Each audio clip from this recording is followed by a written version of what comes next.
বাংলার পরিবর্তন কোন পথে বাংলা, এইসব বিষয় নিয়ে আমরা আলোচনা করছিলাম সুনীল গঙ্গোপাধ্যায়ের সঙ্গে, সাহিত্যিক সুনীলদা। সুনীলদা, আমরা যেখানটা দাঁড়িয়েছিলাম যে বাংলা ভাষার প্রয়োগ, তার ব্যবহারিক প্রয়োগ কমে গেছে, বামফ্রন্ট সরকারও খুব একটা গুরুত্ব দিয়ে দেখেননি। মমতা বন্দ্যোপাধ্যায়ের প্রশাসনের কাছে কোনো সুনির্দিষ্ট দাবি দাওয়া রাখবেন, বা কি কি দাবি দাওয়া রাখা যায়? নিশ্চয়ই তার কাছে এই রাখবো যে বাংলার, পশ্চিমবাংলার সাধারণ মানুষ, উনি তো সাধারণ মানুষের উন্নতির কথা বারবার বলেছেন, তো সাধারণ মানুষের আর্থিক উন্নতি বা জমির উপর অধিকার এই সমস্ত যেমন খুব প্রয়োজন, তেমনি সাধারণ মানুষের মুখের ভাষা বা মাতৃভাষাটাকে রক্ষা করাটাও একটা বড় প্রয়োজন। এই যে এটা বড় প্রয়োজন, এই সচেতনতাটা বাড়াতে হবে। কারণ অনেকভাবে ও তো ঠিক আছে, ও আর এমন কি আগে দ্বারা জমি ঠিক করি, আগে অমুক ঠিক করি, সব তা নয়। এই করতে করতে একবার পিছিয়ে গেলে, একবার ভাষাটাকে হারাতে শুরু করলে ফিরিয়ে আনা খুব শক্ত। এই যে এখন আমাদের অনেক এই প্রজন্মের ছেলে মেয়ে মনে করে বাংলা শিখে আর কী হবে, তারা মনে করে ইংরেজি তো আছেই, চাকরি বাকরির জন্য ইংরেজি লাগবে, আবার হিন্দি সিনেমার জন্য তারা অনেকে হিন্দিও বলে, আমি দেখছি মুখের ভাষায় হিন্দি এসে গেছে, তাহলে বাংলা কোথায় যাবে?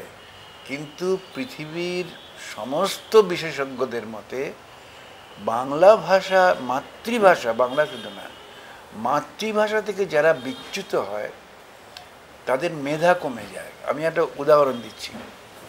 কিছুদিন আগে, বছর দুয়েক আগে, লন্ডনে একটা বুক ফেয়ার হয়েছিল। সেই বুক ফেয়ারে আমরা আমন্ত্রিত হয়ে কয়েকজন গিয়েছিলাম। তো সেখানে দেখলাম যে ব্রিটিশ সরকার একটা সার্কুলার দিয়েছে যে সমস্ত স্কুলের ছেলে মেয়েদের বলতে হবে, যে সমস্ত স্কুলে বিশেষ করে এথনিক স্টুডেন্টরা পড়ে, তার মানে বাংলার ছাত্রছাত্রী, কি তোমার চাইনিজ, পাকিস্তানি, এরকম যে সমস্ত আছে, আফ্রিকান, তাদের বলা হয়েছে যে তোমরা বাড়িতে গিয়ে ইংরেজি বলবে না, বাড়িতে নিজের নিজের মাতৃভাষা বলবে। ইংরেজিও তোমরা স্কুলে শিখবেই, রাস্তাঘাটে ইংরেজি বলতে হবে, সব জায়গায় বলে ইংরেজি শিখেই যাবে, বাড়িতে গিয়ে বলার দরকার নেই। এই সার্কুলারটা দিয়েছে কেন? অন্য ভাষার প্রতি ব্রিটিশ সরকারের দরদ? তা নয়, ওরা ব্যাখ্যা করেছে যে সমাজবিজ্ঞানীদের মতে অন্তত 2 বা 3টে ভাষা শেখা খুব জরুরি। যত বেশি ভাষা শিখবে, বাচ্চা বয়সে ভাষা শেখা খুব সোজা, দেখবে বাচ্চারা চট করে আজকে একটা বাচ্চা শিখে ফেলতে পারে। ভাষা শিখলে তার মেধাটা তীক্ষ্ণ হয়, তারা অঙ্কে পর্যন্ত ভালো হয়। সেই জন্যে বলছে যে ইংরেজি তো তুমি শিখছই, বাড়ি থেকে নিজের মাতৃভাষা বলে 2টো ভাষা হলো, তারপর ফ্রেঞ্চ শেখো, কি স্প্যানিশ শেখো, কি এইসব শেখো। এক কথায় যদি বলেন যে মমতা বন্দ্যোপাধ্যায়ের সরকারের কাছে সুনির্দিষ্ট দাবি দাওয়া কি থাকবে এক্ষেত্রে বাংলা ভাষার প্রচার? মানুষকে এইটা বোঝানো যে মাতৃভাষাটা বাদ দিলে তোমার জীবনের অনেকটাই আনন্দ চলে যাবে। বাঙালির বাংলা ভাষা নিয়ে, বাংলা ভাষার কৃষ্টি এবং সৃজনে যারা কাজ করছেন, গত 1.5 দশক বিশেষ করে দেখা যাচ্ছে আস্তে আস্তে আস্তে আস্তে তাদের মধ্যে দূরত্ব বেড়েছে, 2টি অংশ তৈরি হয়েছে। আমরাই ইতিহাস ঘেঁটে কোথাও শম্ভু মিত্র এবং উৎপল দত্তকে আলাদা করেছি, আমরাই কোথাও যেন সুভাষ মুখোপাধ্যায় এবং অন্যান্যদের সঙ্গে সুভাষবাবুকে আলাদা করে দিয়েছি। সিঙ্গুর নন্দীগ্রামের পর আরো প্রকট হয়েছে। কোথাও যন্ত্রণা পেয়েছেন সে জায়গায়? মানুন আর না মানুন, আমি যখন পাঠক, আমি যখন দেখছি আপনাকে বিভিন্ন মাধ্যমে, গণমাধ্যমে দেখছি, তখন কোথাও মনে হচ্ছে আপনিও যেন কোনো একটা পক্ষে আছেন। এটা কতটা যন্ত্রণা দিয়েছে? বা লেখক, শিল্পী, তাদের যে কোনো রাজনৈতিক বিশ্বাস থাকবে না তা তো নয়, থাকতে পারে। এবং স্বাভাবিক সামাজিক মানুষ হিসেবে কি ঘটছে, কোন রাজনৈতিক কাণ্ড হচ্ছে না হচ্ছে, সে সচেতনতা থাকবেই। আমার মত যে কোনো লেখক, শিল্পী বা সৃষ্টিশীল লোকরা যেন কোনো পার্টির সদস্য না হয়। কারণ পার্টির সদস্য হলে একটা বাধ্যবাধকতা থেকে যায়। ধরো আমি বলছি যে যারা সিপিএমের সদস্য, যেসব লেখক শিল্পীরা, তারা তো নন্দীগ্রামে নিন্দে করতে পারবে না মন খুলে, কিন্তু আমি পারবো, কারণ আমি সিপিএমের সদস্য কখনো হইনি, আমি কোনোদিন ওই আলিমউদ্দিন বলে অফিসটা কোনো চোখেও দেখিনি সেটা কোথায়। কিন্তু ওদের প্রতি আমার কিছু কিছু ব্যাপারে সহানুভূতি আছে বা সহমত পোষণ করি, এটা ঠিক। কিন্তু সেই জন্যেই যখন নন্দীগ্রামের ঘটনা হয় আমি সেটাকে নিন্দা করতে পারি, এবং এর সঙ্গে এটাও বলতে পারি যে সেই সময়ে যারা বিরুদ্ধ পক্ষে ছিল তারাও খুব দায়িত্বের পরিচয় দেয়নি। কেন মেয়েদের এবং বাচ্চাদের এগিয়ে দিয়েছে সামনে? কেন যেখানে জমি আর নেওয়া হবে না বলে নোটিফিকেশান হয়ে গেছে তারপরেও মিথ্যে প্রচার হয়েছে, না জমি নিতে আসছে, জমি নিতে আসছে। আর পুলিশ যে ঢুকেছিল তারা তো জমি দখল করতে ঢোকেনি। তো যাই হোক, আমরা দুটোকেই নিন্দা করতে পারি। তো এই ভূমিকাটা যদি রাখা যায় তাহলে সেটা সমাজের পক্ষে উপকার হতে পারে। একটা খুব পরিষ্কার, আমি রাজনৈতিক ইতিহাস দিয়ে যদি বলি যে জরুরি অবস্থা মনে করুন ভারতবর্ষে আর সম্ভব নয়, একটা জরুরি অবস্থা সে শিক্ষা দিয়ে গেছে সমস্ত রাজনৈতিক দলকে। বাংলায় জমি অধিগ্রহণ বা ভারতবর্ষও এখন জমি অধিগ্রহণ অতটা সহজ নয়। বাংলায় বিশেষ করে অন্তত যে কোনো সরকারই হোক, যে কোনো রাজনৈতিক দলই হোক, 40 বার ভাবতে হবে। তাহলে বাংলা কোন পথে? শিল্পও চাইছেন, কৃষিও চাইছেন, এইটাও জমি অধিগ্রহণটা করতেই হবে। জমি অধিগ্রহণ না হলে কোনো উপকার হবে না, দেশের অগ্রগতি সম্ভব নয়, শিল্প সম্ভব না, এমনকি রেলের লাইন পাততে গেলেও তো জমি নিতে হবে, ইলেকট্রিসিটির খুঁটি পুঁততে গেলেও তো জমি নিতে হবে। এই জমি অধিগ্রহণ না করে সম্ভব নয়। এখন মুশকিল হচ্ছে কি, আমাদের দেশে একটা বস্তা পচা আইন আছে, ব্রিটিশ আমলের আইন, সেই আইনটাকে পাল্টানো হয়নি। এখন পাল্টাবার কথা হচ্ছে, 8 দিন বাদে, স্বাধীনতার 60 বছর বাদে কথা হচ্ছে ওটাকে পাল্টাতে হবে। তা পাল্টে কি আনতে হবে? আনতে হবে যে জমি যে দিচ্ছে তার ক্ষতিপূরণটা যাতে এমন হয় যাতে সে সেটাকে আর ক্ষতি বলে না ভাবে, সে তার বদলে অন্য জায়গায় জমি কিনতে পারে, সে তার বদলে সেই টাকাটাকে এমনভাবে ব্যবহার করতে পারে যাতে তার সংসার আরও সমৃদ্ধি আসে। এই সবগুলো ব্যবস্থা আমাদের করতে হবে। একটা সংকট তো আছে যে পশ্চিমবঙ্গে কিন্তু প্রচুর জল নেই, প্রচুর জমি নেই, প্রচুর জঙ্গল নেই, এটাও বিষয় আর কি। সেটা উপায় নেই, কারণ তবুও এখনকার হিসেবে অনুযায়ী যা দেখতে পাচ্ছি যে এই যে কলকারখানার যে জমি চাওয়া হচ্ছে সেটা হচ্ছে মোট জমির মাত্র 1%। কাজে এটার ভয়ের কোনো ব্যাপার নাই যে জমি নিলে চাষ হবে না, অমুক হবে না, এরম ব্যাপার নেই। আর এটাও মানতে হবে যে তুমি যদি একটা বাইরে থেকে কাউকে ডাকো কারখানা করার জন্যে, তাকে একটু নির্বাচনের সুযোগ দিতে হবে। তাকে তুমি যে কোনো জায়গায় একটা পতির জমি দিয়ে দিয়ে বললে এখানে করো, সে করবে কেন?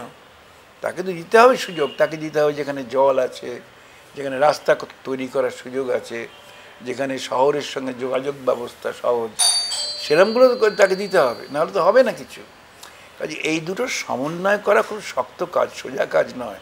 আজকে হরিয়ানাতে তাই হচ্ছে, গুরগাঁওতে তাই হচ্ছে, অন্যান্য জায়গাতেও জমি নিয়ে পাশাপাশি মানে সিঙ্গুরের আন্দোলনে ইন্সপায়ার্ড হয়েছে নয়ডা, আলিগড়, হ্যাঁ সেই তো, আগ্রা, গোরখপুর আটকে আছে। মানে মজার বিষয় হলো মায়াবতী সরকারের বিরোধিতা করে কংগ্রেস নিজে এবার ময়দানে।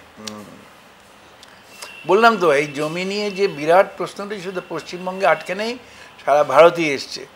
ফলে জমি অধিগ্রহণ করতে হবেই, এটা মাথায় রেখে কত সুষ্ঠুভাবে জমির মালিকদের বা সাধারণ চাষিদের যাতে আরও বিপদের দিকে ঠেলে না দেওয়া হয়, এইটার সুরক্ষা হচ্ছে প্রধান কথা মাথায় রাখতে হবে।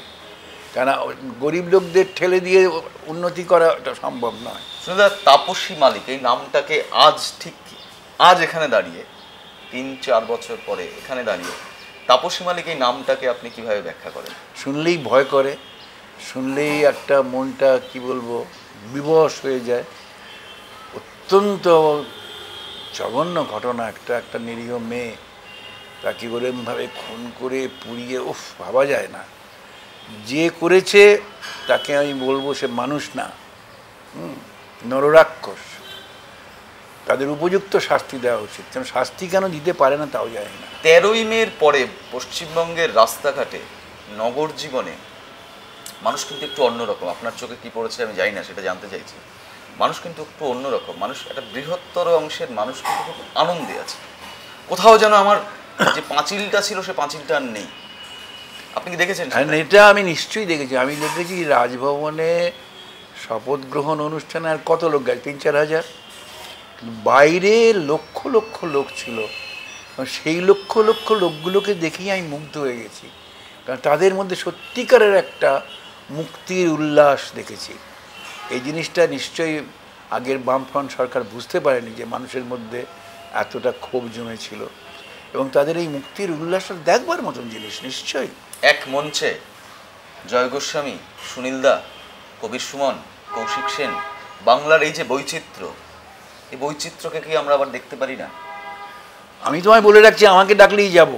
ডাকলে কেন যাব? আমি বলতে চাইছি ডাকলে কেন? এখন তো ডাকতে হবে, আমাদের যা বয়স হয়েছে আমরা তো নিজে নিজে যাই না কোথাও, ডাকতেই হয়। কিন্তু ডাকে না তো অনেক জায়গায়, এখন তো অনেক মঞ্চ হয়ে গেছে যেখানে ওই কয়েকজনকে ডাকবে, আর কয়েকটা মঞ্চ হয়েছে যাতে এই কয়েকজনকে ডাকবে। এই জিনিসটা আমার কাছে অত্যন্ত হাস্যকর মনে হয়, যতই মতভেদ থাক। কিন্তু একটা কবিতার আসরে যারা কবি বলে স্বীকৃত তাদের তো একসঙ্গে ডাকাই উচিত, আমি অন্তত তাই মনে করি। এবং আমি বলে রাখছি তোমাকে, সেখানে অন্য যারাই থাক, আমাকে ডাকলে আমি ঠিক চলে যাব। আমি এরকম শুনেছি আর কি ইতিহাসে যে বুদ্ধদেব বসু এবং সুভাষ মুখোপাধ্যায় প্রায় দুটো মেরুর মানুষ, দু রকমের ভাবনা, কিন্তু কি অদ্ভুত মিল। দুজন প্রতিদিন ডিবেট করেছেন, প্রতিদিন একসঙ্গে গিয়ে কবিতা পাঠ করেছেন, একসঙ্গে গিয়ে আলোচনা করেছেন। সে তো বটেই, ওদের মধ্যে তখনকার দিনে এরকম মতভেদ থাকলেও সামাজিকভাবে মেলামেশা বন্ধ হওয়ার কোনো ব্যাপার তো আমরা দেখিনি। বুদ্ধদেব বাবু সত্যি, সুভাষ মুখোপাধ্যায় খুব জঙ্গি তখন ছিলেন, মার্ক্সবাদী ছিলেন। বুদ্ধদেব বাবু মার্ক্সবাদে বিশ্বাস করতেন না, কিন্তু দুজনের মধ্যে খুব স্নেহের সম্পর্ক ছিল। বুদ্ধদেব বাবুর লেখাতে আছে যে একসময় বাংলার তরুণতম কবি ছিলাম আমি, এখন তরুণতম কবি যে সুভাষ মুখোপাধ্যায়, মানে নিজের আসনটা উনি সুভাষকে দিয়ে দিয়েছেন, এরকম একটা ব্যাপার। সুভাষ মুখোপাধ্যায় কিন্তু বাংলার হৃদয়ের কথা বললেন শেষমেশ। মমতা বন্দ্যোপাধ্যায়ের এই উত্থানের পেছনে কোথাও যেন সুভাষ মুখোপাধ্যায় আছেন, ছিলেন উনি বটে। অন্তত একটা মানুষকে ক্রমাগত মারা হচ্ছে 1990 16ই অগস্ট। সুভাষ মুখোপাধ্যায় মমতা বন্দ্যোপাধ্যায়ের প্রকাশ্যেই সমর্থক ছিলেন, রাস্তায়ও নেমেছেন, দেখেছি আমরা সেটা। নিশ্চয়ই সেটা করতেই পারে। তবে আমি এটা বলবো, এখন একটু উল্টো সুর বলে মনে হবে, যে সুভাষ মুখোপাধ্যায়ের যখন মৃত্যু হলো তখন তো আমরা ওই নার্সিংহোমে গিয়েছিলাম। উনি তো আমাদেরও কবি, আমাদের শ্রদ্ধেয় কবি একজন, তার মৃত্যুতে আমরা মর্মাহত। তা আমি শঙ্খ ঘোষ এবং আরও কয়েকজন বাইরে বসেছিলাম যে ওর মৃতদেহটাকে যখন বাইরে আনবে আমরা তো শেষ প্রণাম জানাবো, কিছু একটা করবো। ওমা, আমাদের গ্রাহ্যই করা হলো না, তৃণমূলের নেতা নেত্রীরা এসে সুভাষ মুখোপাধ্যায়কে নিয়ে চলে গেলেন ওদের লোক বলে। তা তো হয় না, একজন কবি তো আর দলের হতে পারে না। সে সময় তো ওরা মানে নগণ্য, সামান্য। আমি বলতে চাইছি যে, আমি জানতে চাইছি যে শাসকই তো ওরা তৈরি করলো অনেক বেশি করে। আজকের শাসক হয়তো সেই সময় আমাদের পৌরসভা তৃণমূলের অধীনে ছিল, হ্যাঁ বুঝেছ? কাজে তৃণমূলে একেবারে ক্ষমতা ছিল না তা বলা যায় না, কলকাতা শহরে অন্তত ছিল না তা বলা যায়। আর কলকাতায় তো অনেক মানে তোমার বিধানসভা আসনে বামফ্রন্ট তো পায়নি। কলকাতায় একটা তৃণমূলের আধিপত্য অনেক দিন থেকেই ছিল। এবং সুভাষ মুখোপাধ্যায় ব্যাপারটা আমার দুঃখ লেগেছিল বলে এখনো বলছি, আমরা বাইরে বসে রইলাম, আমাদের কেউ পাত্তাই দিল না, তার মৃতদেহটা অন্যরা নিয়ে চলে গেল। ইতিহাস ফেলে এবার বাস্তবে আসি, এ দূরত্বটা মিটুক কোথাও বাংলার অন্তর। নিশ্চয়ই, আমি তো চাইছি যে দূরত্ব মিটে যাক। একেবারে মিটবে না, বুঝেছো, মেটে না। মানুষ চায় একটু দলাদলি করতে, ভালোবাসে, দলাদলি থাক, বিভিন্ন ভাবনা একটা জায়গায় এসে মিলিত হোক, বিতর্ক হোক, কিন্তু মুখ দেখবো না সেটা যেন। সেটা তো আমার বরাবরই বক্তব্য, তোমার মুখ থেকে সে কথা শুনে আমি আরেকবার সমর্থন পেলাম। বলছি যে বিতর্ক হোক, সব হোক, কিন্তু ব্যক্তিগত ক্ষেত্রে যেন খারাপ ভাষা ব্যবহার না হয়। আমি খারাপ ভাষা সহ্য করতে পারি না। এবারে এই নির্বাচনে যেমন বামফ্রন্টের কয়েকজন অত্যন্ত খারাপ ভাষা ব্যবহার করেছে, অন্যদিকেও করেছে, যাতে খারাপ ভাষাটা বাঙালির সংস্কৃতি থেকে বিদায় নেয়, এটা মানায় না আমাদের। আর যতই বিতর্ক হোক, ওইসব খারাপ ভাষা করবে না, আর ব্যক্তিগত জীবনে যেন তার ছায়া না পড়ে।